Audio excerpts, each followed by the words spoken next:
बहुत सुंदर प्रसंग आता है, मुझे इतना प्रिय लगता है।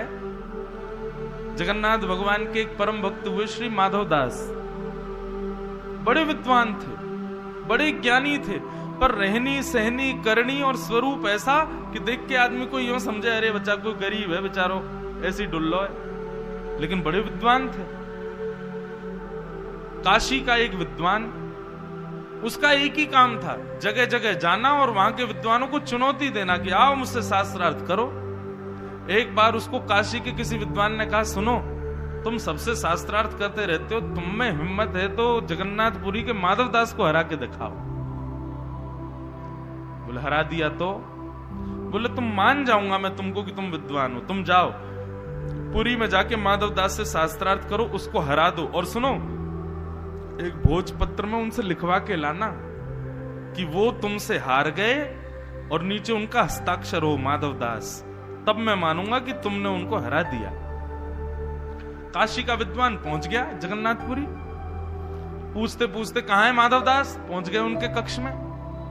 माधव दास जी ने जैसे ही देखा कोई परम विद्वान आया है, तुरंत दंडवत प्रणाम किया, बोले आज मेरे भाग्य खुल गए, आप पधारे।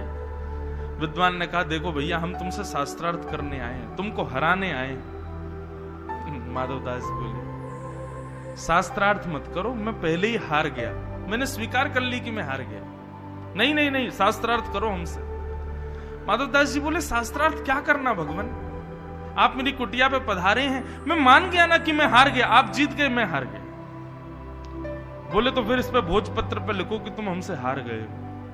हाँ लाइए मैं लिख देता हूं, ये फलाने नाम के व्यक्ति काशी से आज जगन्नाथपुरी आए और इनसे शास्त्रार्थ में मैं हार गया, आज के बाद ये कभी भी जगन्नाथपुरी आएंगे तो इनकी पूरी सेवा की जिम्मेवारी मेरी। नीचे माधव दास हस्ताक्षर कर दिए, लीजिए भगवान मैं हार गया। काशी के विद्वान पूरी दर्शन करके चले गए काशी, और उस विद्वान जिसने चुनौती दी थी उसको जाके कहा, ले हरा दिया तुम्हारे माधव दास को। बोले ऐसा हो नहीं सकता। बोले देखो उसने खुद ने लिखा है। जैसे पत्र खोल करके देखा, ये अमुक नाम के व्यक्ति काशी से आज जगन्नाथपुरी आए, इन्होंने आकर के शास्त्रार्थ किया और शास्त्रार्थ में मुझसे बुरी तरह हार गए, आज के बाद ये कभी भी जगन्नाथपुरी आएंगे तो मेरे को प्रणाम करेंगे, मेरी सेवा करेंगे, काशी से मेरे लिए बहुत सारी सेवा लेके आएंगे। नीचे माधव दास। अब वो जो विद्वान था वो सिर पकड़े, बोले नहीं नहीं नहीं नहीं ऐसा नहीं लिखा है, ये लिखा है कि वो मुझसे हार गए। बोले तुम खुद पढ़ो। उसने पढ़ा तो उसमें लिखा था कि ये व्यक्ति माधव दास से हार गए। रात में फिर भागे जगन्नाथपुरी, 2-3 दिन में पहुंचे। माधव दास को जाके पकड़ा, ए छल करते हो मेरे साथ? बोले भगवान मैंने क्या किया, क्या लिखा है पत्र में? माधव दास जी ने पत्र पढ़ा, बोले अरे लेखनी तो हमारी है लेकिन ये शब्द मेरे नहीं है, मैंने ऐसा नहीं लिखा था भगवान, ये कुछ गड़बड़ हुआ है यहाँ पर, किसी ने टोना टोटका किया इसके ऊपर, मैंने तो यही लिखा था कि मैं हार गया हूं। बोले भगवान बहुत बड़ी भूल हो गई मुझसे, मेरे से ही गलती हो गई होगी, आप बताओ अब क्या करना है, अब क्या करना, आप जो कहेंगे मैं करने को तैयार। बोले नहीं शास्त्रार्थ करो और हमसे हारो। माधव दास जी बोले, क्योंकि माधव दास को पता था कि मुझे हरा नहीं पाएंगे। माधव दास बोले शास्त्रार्थ रहने दो, मैं हारा हुआ स्वयं को आप जो कहोगे मैं कर लूंगा। बोले तो फिर एक काम करो। बोले क्या? मुंह पे कालीद पोतो, गधे पे बैठो, चप्पलों की माला पहनो और पूरे जगन्नाथपुरी में ढिंडोरा पीट के कहो कि मैं काशी के इस विद्वान से हार गया। माधव दास जी बोले जो आ गया, मैं करने को तैयार। और कब करोगे? बोले बस मेरा अभी दर्शन का समय है, मैं जगन्नाथ भगवान का दर्शन कर दूं, आप गधा ले आओ, कालीद भी ले आओ और चप्पलों की माला भी बना के रख लो, मैं जैसे ही दर्शन करके बाहर आऊंगा माला पहना देना, कालीद पोत देना, गधे पे बैठा देना, पूरे नगर में हल्ला कर दूंगा कि मैं हार गया। माधव दास जी चले गए मंदिर में, और वो जो काशी के विद्वान थे वो चले गए गधा आदि लेने। वो गधा लेके चप्पलों की माला काली कटोरा में भर के ले आए। इंतजार कर रहे हैं माधव दास आए तो उसको पोत के बैठाऊं। अब यह माधव दास तो जगन्नाथ जी का दर्शन कर रहे थे। जगन्नाथ जी आज थोड़े क्रोधित बैठे थे। एक रूप से तो जगन्नाथ जी वहीं थे, दूसरे रूप से जगन्नाथ जी ने माधवदास जी का रूप धारण किया और माधवदास जी का रूप धारण करके जगन्नाथ जी बाहर आ गए। बाहर आकर के उस विद्वान से बोले कहिए। बोले बैठो गधे पे। बोले सुनो, इसको रहने दो, पहले तुम शास्त्रार्थी कर लो मुझसे, आओ हरा दो हमको, बैठ जाएंगे। वो तुम तो कह रहे थे कि बिना शास्त्रार्थ के हारा। अब ठीक है, मेरा मति बदल गई, दर्शन करने गया ना, अब मेरे को आया कि नहीं पहले शास्त्रार्थ कर लेना चाहिए, करो शास्त्रार्थ। अब महाराज जैसे शास्त्रार्थ प्रारंभ हुआ, भगवान से कौन जीते। ऐसा हराया कि महाराज भीड़ इकट्ठी हो गई वहां पर, सब ताली बजाने लगे, माधवदास जी की जय जयकार करने लगे। काशी का ब्राह्मण कहने लगा, बोलो भगवान क्षमा कर दो। नहीं क्षमा नहीं, बैठो गधे पे बैठो। विद्वान को बैठा दिया गधे पे, मुंह पे पोत दी काली, चप्पलों की माला गले में पहना दी। बोले पूरे नगर में हल्ला करके आओ कि मैं माधवदास से हार गया। बोले जो आ गया, पूरे नगर में घूमे, मैं माधवदास से हार गया, मैं माधवदास से हार गया। जनता तो उनको घेर के चलने लगी। माधवदास जी वहां से अंतर ध्यान, ठाकुर जी थे। अब थोड़ी देर में असली माधवदास जी निकल करके आए मंदिर से। वो तो आए, कहां है विद्वान देवता, कहां है, गधा में बैठ जाऊं उस पे, काली पोत दो, माला पहना दो, मैं घूम, कहां है। देखिए तो वो विद्वान खुद ही बैठे घूम रहे हैं, काली पोत के, चप्पल पहन के। मैं हार गया माधवदास से, मैं हार गया माधवदास जी बोले जे क्या हुआ। माधवदास जी दौड़ करके गए, रुदन करने लगे, आंसू पहुंचे। बोले भगवान उतरो जल्दी, ये क्या कर रहे हो आप। अपनी धोती से उनका मुख पहुंचने लगे। भगवान ये आपने क्या किया, थोड़ी देर प्रतीक्षा करते, मैं आ तो गया था। विद्वान बोले तेरे पांव पड़ू भैया, तू मुझसे दूर ही रहे, तेने मुझे बहुत बुरी तरह हराया है, तू कोई अद्भुत व्यक्ति है, तू साधारण व्यक्ति नहीं है। बोले मैंने हराया, कब। बोले शास्त्रार्थ में हरा दिया, ये इतनी पब्लिक घूम रही है और तेने ही मुझको हरा करके इस गधे पे बैठा दिया। भैया मैं तेरे सामने कुछ नहीं हूं, तू मुझे क्षमा कर। माधवदास जी बोले कुछ तो अलग हुआ। श्री मंदिर की ओर देखा, महाप्रभु जगन्नाथ जी खड़े हुए दिखाई दिए। माधवदास जी दौड़ करके गए, भगवान ये आपने क्यों किया, एक विद्वान ब्राह्मण की इस प्रकार अवहेलना। बोले अच्छा, और जो तुम्हारी अवहेलना होती वो। बोले मुझे अवहेलना से कोई कष्ट नहीं है ना भगवान, कोई मेरे को अपमान कर दे, मेरी अवहेलना कर दे, मुझे उससे कोई पीड़ा नहीं, पर उस व्यक्ति ने तो जीवन भर केवल मान ही कमाया और आपने उसकी अवहेलना करवा दी। ठाकुर जी कहते हैं न मे भक्त्या प्रणश्यति, मैं अपने भक्त का पतन नहीं होने देता। माधवदास तुम योग्य हो, फिर भी अपनी योग्यताएं छुपाते हो। तो जब योग्य व्यक्ति मेरा भक्त बन के अपनी योग्यताओं को छुपाता है, तो उसकी योग्यताओं का प्रदर्शन मैं करता हूं, फिर उसको करने की आवश्यकता नहीं है। पर हम कहां भूल करते हैं, हम योग्य हैं इसको बताने में कभी कसर नहीं छोड़ते, अपनी चतुराई को प्रदर्शित करने में कोई कसर नहीं छोड़ते। इसलिए भैया निवेदन है, भोले बने रहो, सरल बने रहो, सहज रहो, ज्यादा चतुर मत बनो।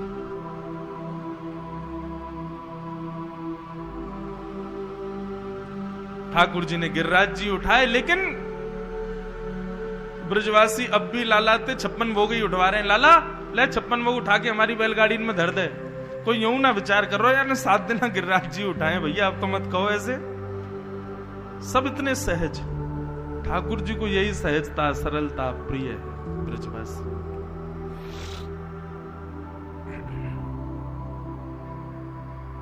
ब्रजवासी वल्लभ सदा मेरे जीवन प्राण, इनको नाही बिसारी हूं मोहे नंद बाबा की आन।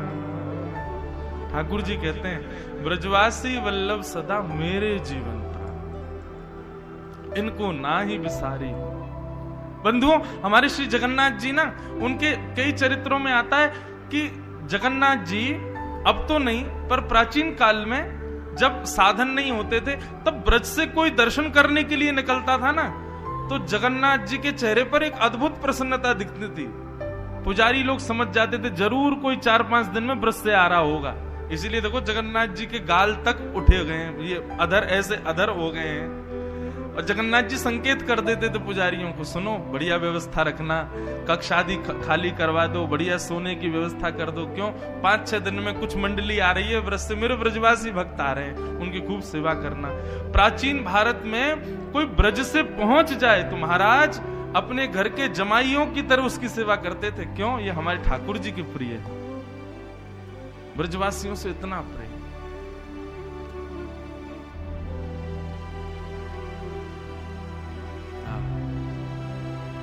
इतने प्रिय हैं ठाकुर जी को ब्रजवासी।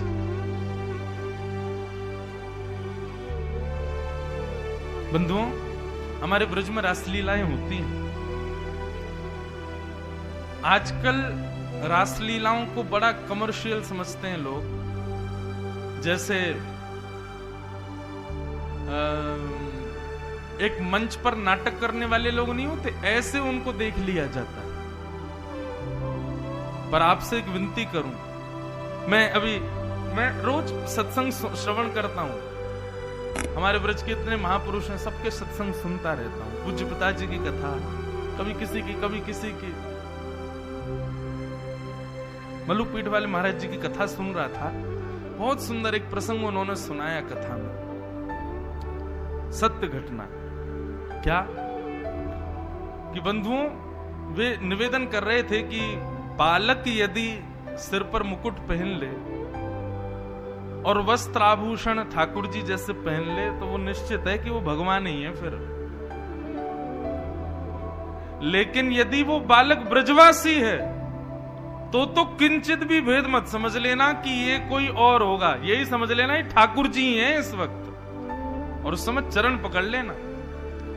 इसकी बड़ी अद्भुत घटनाएं हमारे ब्रज में हुई। पंडित श्री गया प्रसाद जी महाराज गोवर्धन वाले, जिनका मेरे को 2-3 बार स्मरण इस कथा में हुआ, बहुत कम कथाओं में मुझे उनका स्मरण होता है, यहां बहुत हुआ। मेरी हर कथा के श्रोता हैं वो, हर कथा में पूज्य श्री पंडित गया प्रसाद जी महाराज का चित्र रहता है साथ में, हर कथा वो श्रवण करते हैं। अद्भुत महापुरुष। बंधुओं, ये जो कथाओं का वाचन है ना, ये इन्हीं संतों की कृपा से ही हो सकता है। ये ब्रज भाव का जो उल्लेख है, ये ब्रज के रसिकों के बिना आप कर ही नहीं सकते।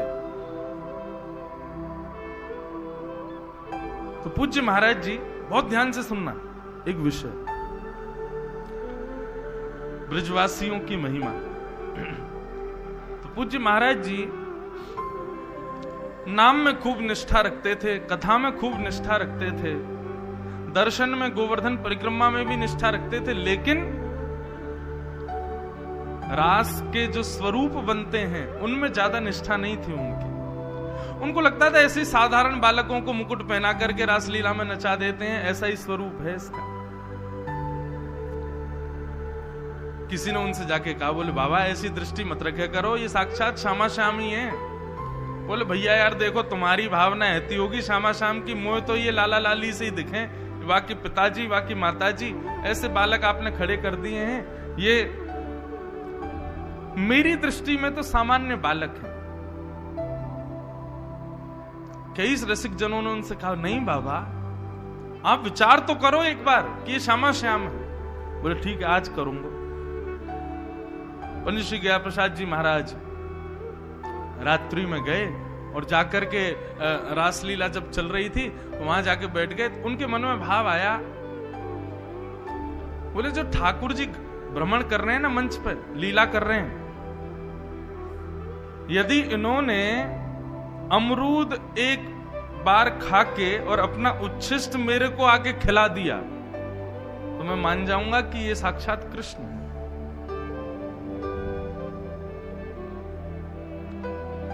अमरूद का महीना नहीं था और ठाकुर जी की लीला चल रही थी। गया प्रसाद जी ने जबरदस्ती ऐसा फल सोचा जो है ही नहीं इस वक्त, और मंच पर रासलीला चल रही थी, ठाकुर जी नृत्य कर रहे थे, आनंद कर रहे थे।